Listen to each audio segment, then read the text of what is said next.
자,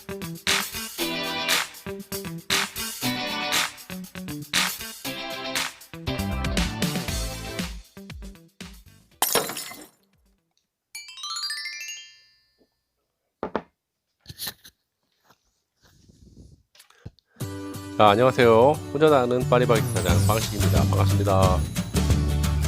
시청하시기 전에 구독, 좋아요, 알람 설정 부탁드리고요. 끝까지 시청 부탁드릴게요. 그리고 여기 링크 걸어놓은 거 클릭하셔서 시간 나실 때 많이 시청해 주시면 감사하겠습니다. 자영업자가 웃는 그날까지 방식 TV는 함께합니다. 자, 오늘도 저희가 3일째 쉬고 있습니다. 금, 토, 오늘 일요일. 참, 좀 전에도 매장 갔다 왔는데 잡잡하네요. 그리고 그 구독자님들께서 댓글들을 이제 많이 달아주시는데 새로 구독하신 분도 많이 계시고 반갑습니다. 도움이 많이 됐으면 좋겠습니다. 미국에서 샌드위치 매장을 하고 계시는 분이 오늘 오전에 구독을 하시면서 댓글을 달아주셨는데 자영업자 입장을 충분히 이해한다고 이제 그분도 쉴 때는 문을 닫으시는가 봐요. 직원이 많이 없으신가 봐 거기도. 그래서 뭐 거기도 지금 미국 사정도 제가 조금 듣기론 거기도 매우 안 좋은 걸로 알고 있습니다. 일자리라든지 이런 것도 많지 않고 보기에는 미국이 굉장히 호화스럽고 좋은 것 같아도 미국도 굉장히 일자리가 부족하다는 건 사실인 것 같아요. 저희보다는 덜 하지만 일본 같은 나라는 일자리가 남아돕니다. 그래서 대학교 졸업생들 미리미리 다 스카우트 하려고 난리 법석이죠. 사람이 없으니까. 굉장히 부럽죠. 보통 이렇게 영상 같은 거 이렇게 보면 너무 극단적으로 이렇게 타이틀이 많이 올라오더라고요. 프랜차이즈를 너무 폄훼하는 어떤 그런, 프랜차이즈 하면 다 망할 것 같은, 남는 거 하나도 없고 자영업 개인 브랜드가 답이다 라는 그런 뉘앙스로 많이 좀 올라오는 것 같더라고요. 물론 프랜차이즈가 안 좋고 자기의 소질을 갖고 개인 빵집을 한다 그러면 뭐 장점이 있고 단점이 분명히 다들 있어요. 그래서 오늘 장단점에 대해서 조금 알아보도록 하겠습니다. 제가 오늘 좀 장도 보고 좀 바쁘게 돌아다니고 이제 들어와가지고 아이가 오늘 너무 많이 울어가지고 이거 뭐 정신이 없네요. 일단은 뭐 장단점으로 크게 나누면 일단 개인 빵집은 종류가 그다지 다양하지가 않아요. 다 그렇진 않죠. 하지만 그냥 객관적으로 봤을 때 개인 빵집은 종류가 다양할 수가 없어요. 왜냐면 이게 밀가루 반죽이라고 하죠. 배합을 쳐서 발효를 하고 성형을 하고 이런 것들이 시간적으로 너무 오래 걸립니다. 왜? 식빵 같은 것도 왜 양산으로 하느냐? 식빵은 예전에 뚜레쥬르가 처음 초창기에 뚜레쥬르의 타이틀을 걸고 브랜드를 나왔을 때는 식빵을 매장에서 구웠어요. 그런데 지금 어때요? 그게 한계가 있는 거예요. 식빵이 발효도 오래 걸리고 반죽을 친다는 것도 그렇고 굽는 소송 시간도 굉장히 오래 걸립니다. 식빵 굽다 보면요 다른 빵을 구울 수가 없어요. 그러니까 거기도 어쩔 수 없이 양산을 하는 거예요. 자, 보면 그래서 제품의 다양성이 떨어집니다. 떨어질 수밖에 없어요. 물론 많은 데도 있어요. 하지만 거긴 또 그만큼의 인력이 필요합니다. 제빵사들이 많아요. 그러면 인건비가 얼마만큼 들겠어요. 그런 단점이 또 있는 거고요.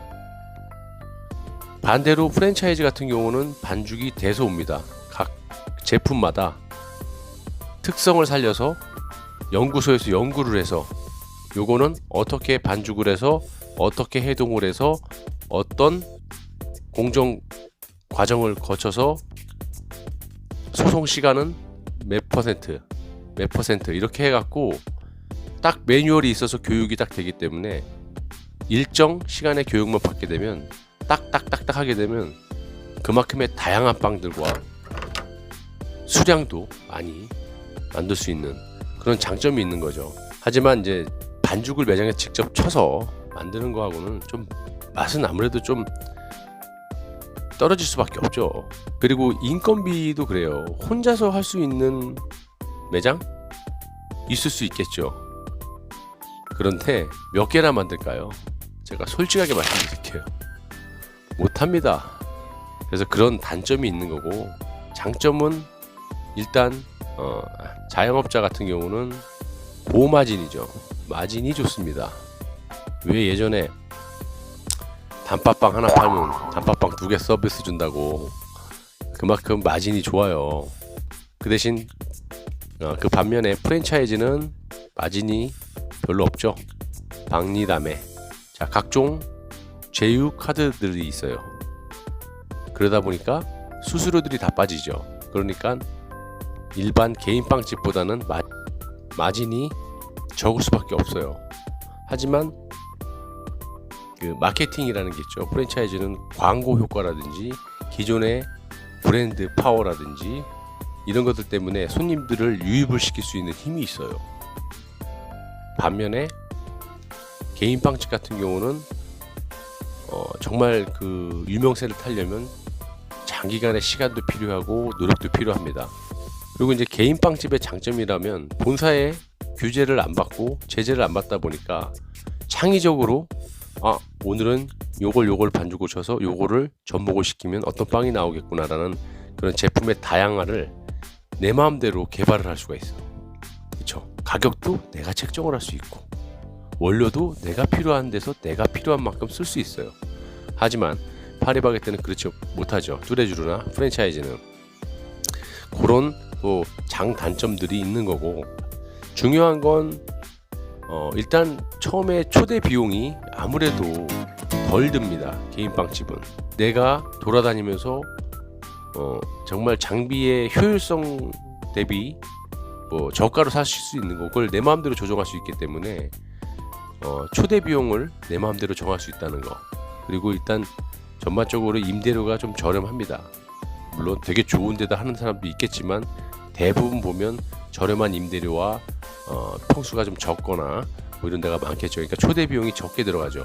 하지만 프랜차이즈 같은 경우는 몫이 좀 좋아야 되고, 몫이 안 좋으면 점포 승인을 안 내주니까 뭐 그런 단점이 있어요. 그러다 보니까 프랜차이즈는 돈이 수억 대가 들어가죠. 하지만 또 나중에 가게를 양도 양수할 때는 어떤 브랜드 파워가 있기 때문에 양도 양수가 굉장히 원활합니다. 상대적으로 원활해요. 가게를 내놓고 싶은데 안 팔린다던가 그런 경우는 저는 그렇게 많이 못 봤어요. 한다는 사람이 많지요. 흔히 말해서 뭐 줄 서 있다 이런 말도 하죠. 하지만 개인 빵집 같은 경우는 양도 양수가 운이 좋아서 잘 될 수도 있고 능력이 좋아서 잘 해낼 수도 있겠지만 객관적으로 봤을 때는 양도 양수가 힘들다라는 거, 그런 차이점들이 있어요. 그래서 이렇게 보면은 제가 오늘은 여기까지 말씀을 드리지만 이렇게 대부분 보면 물론 개인 빵집의 장점이 있고 단점도 분명히 있어요. 프랜차이즈의 장점도 있고 단점도 있어요. 그런데 프랜차이즈는 노예다 뭐 이런 문구들을 제가 많이 봤거든요. 프랜차이즈 본사에서 뭐 돈을 먹고 이런 것도 아니지만 저도 점주잖아요. 저도 욕 많이 합니다. 막 들어오면요 명함 집어 던지고 그래요. 그렇게 저도 화나는 일도 많지만 득이 되는 게 더 많아요. 자, 개인 빵집 같은 경우는 제빵 자격이 라이센스가 굉장히 따기가 힘들어요. 근데 파리바게뜨 같은 경우는 거의 성형 위주기 때문에 좀 용이하죠. 자격증 따기가, 라이센스 따기가. 그리고 운영하기가 굉장히 수월합니다. 그래서 노예라는 말은 좀 안 맞는 게 뭐냐면 언제적 얘기하는지 모르겠어요. 제가 18년 차인데 옛날에는 약간 그런 게 있었어요. 뭐 밀어내기도 있고 뭐 그런 것들이 뭐 4년에 5년에 한 번씩 리뉴얼을 한다던가 멀쩡한 가게 때려부시고 그런 약간 본의 아니게 횡포들이 있었는데 지금 시대가 어느 시대예요. 절대 그렇게 못해요. 제가 알기론 예전에 꽤 좀 지났는데 무슨 사건이 하나 터진 다음부터는 검사 내사가 들어오고 막 이래가지고 그 다음부터는 이렇게 그런 짓을 못해요. 뭐 밀어내기를 한다던가 부득이하게 신제품이 와서 밀어내기 하면 100% 반품을 해줘요. 이거는 뭐 실반품 뭐 이런 거 없어요. 실반품 80% 이런 게 없고 그냥 팔다가 안 팔리면 반품을 해줘요. 여러분들이 생각하는 거 프랜차이즈가 뭐 하면 뭐 노예다 이런 거는 아니라고 생각해요. 단지 제가 느꼈을 때는 흥하고 망하는 사장님들 보면요, 일단 파리바게뜨 그러면 폼 잡고 일 잘 안 합니다. 그러면 지난 영상에도 말씀드렸지만요, 한 달에 1억씩 9,600씩 그때 매출 끊는 거 제가 통계를 내봤지만 정말 돈 못 갖고 갈 수도 있고요. 그냥 그 생계 정도 뭐 300만 원, 400 요 정도밖에 못 갖고 갈 수도 있어요. 노력을 하게 되면은요, 정말 수년 만에 자기 투자금 다 뽑고 이렇게 하는 분도 많이 봤어요. 어느 쪽 얘기를 하는지는 모르겠어요. 근데 그 말이 틀리다고 못 보는 게, 그런 노예라는 그 단어를 붙여도 되는 사장님이 있고 붙여서 안 될 사장님들이 있어요. 근데 제가 봤을 때 붙여서 안 될 사장님들이 더 많아요. 프랜차이즈 하는 사람, 돈 버는 사람 많습니다. 근데 노예라는 그 단어를 붙이는 그 사장님은 단언컨대 일 많이 안 합니다. 그냥 왔다 갔다 그냥 사람 부리고, 그러면 매출 좋은데 지출이 분명히 많잖아요. 요즘 같은 때 더 많잖아요. 인건비 막 34%씩 오르고 3년 만에 장사는 안 되고. 그럼 이 갭이 엄청 크기 때문에 아마 마이너스 나서 아씨 노예야 이러는 분도 있을 거예요. 제 말이 틀리다면요, 댓글 달아주세요. 토론도 할 수 있어요. 개인빵집은 굉장히 전문성이 있는 분들이 해야 돼요. 더 망할 확률이 많아요. 프랜차이즈는 덜 망할 확률이 많다. 마진은 적지만 박리담에 홍보라든지 이런 거 못해요. 빵집은, 개인 빵집은 여기는 기본적으로 깔려 있어요. 브랜드 파워가. 그리고 한 달에 한 번, 두 달에 한 번에 각종 프로모션들이 있기 때문에 한 번씩 톡톡 터트려 줍니다. 그래서 손님이 인바운딩이 될 수 있게끔, 거의 뭐 아웃바운딩이나 마찬가지예요. 영업을 통하지 않으면 개인 빵집은 엄청나게 많은 수년의 시간이 필요합니다. 내 가게가 여기 있다라는 걸 알리기 위해서는. 텔레비에다 뭐 광고할 거 아니잖아요. 오늘 여기까지 하고요. 다음 영상 때는 제가 좀 더 자세한 내용을 가지고 분석을 해서 표로 만들어서 알기 쉽게 한번 영상을 제작해 보도록 하겠습니다. 오늘 좀 애기가 많이 울어서 신경이 저쪽으로 또 쓰이네. 전국에 계시는 예쁘고 멋있는 알바생들 파이팅 하시고 자영업자들 힘내십시오. 저는 휴무기간이기 때문에 열심히 다른 일들을 빨리 처리하도록 하겠습니다. 자영업자가 오는 그날까지 빵시계TV는 함께합니다. 시청해주셔서 감사하고 구독, 좋아요, 알람 설정 부탁드리겠습니다. 좋은 하루 되십시오. 감사합니다.